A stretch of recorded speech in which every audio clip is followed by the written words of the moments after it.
Breaking news. The Minnesota Vikings just pulled off a genius move that no one saw coming. Before we jump in, hit that subscribe button and turn on notifications, because this story is going to blow your mind. You do not want to miss what's coming next.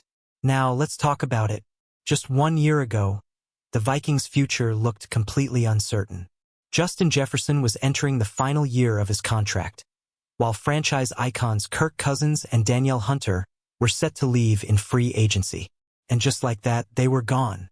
Cousins signed a mega contract with the Falcons, and Hunter returned home to Houston. Felt like the end of an era in Minnesota. But looking back, was letting them walk the smartest move Kwesi Adofo-Mensah has ever made? At the time, the decision to move on from Cousins made sense. The Vikings were ready to turn the page, drafting J.J. McCarthy and signing Sam Darnold. But Hunter, that one was different. He was coming off a dominant season, and at just 29 years old, he still had plenty left in the tank. Houston signed him for 2 years, $49 million. Not exactly an unreasonable deal for a pass rusher of his caliber. So why did Minnesota let him go?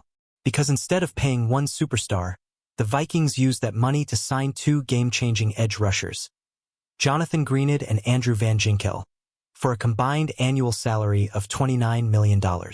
And guess what? It worked out better than anyone expected. Both Greenid and Van Ginkel made the Pro Bowl in their first season under Brian Flores.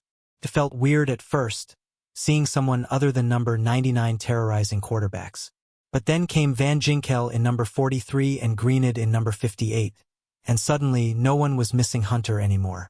Van Ginkel exploded with 11.5 sacks, 79 tackles, 18 tackles for loss, and even 2 pick sixes. Greenid was just as dominant, racking up 12 sacks, 59 tackles, and leading the league in QB hurries. And here's the kicker. In 2025, Hunter is now making more money than Van Ginkel, Greenid, and second-year stud Dallas Turner combined. This was a move that could have backfired in a huge way if the Vikings didn't have the right replacements. But instead, they landed 2 elite-level players who are younger, cheaper, and just as productive. So now I've got to ask you, did Kwesi Adofo-Mensah just pull off one of the greatest free agency moves in Vikings history? Or do you think the team will regret letting Hunter go?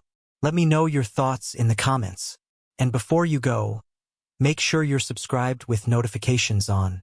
The Vikings are making big moves, and we'll be here to break them all down.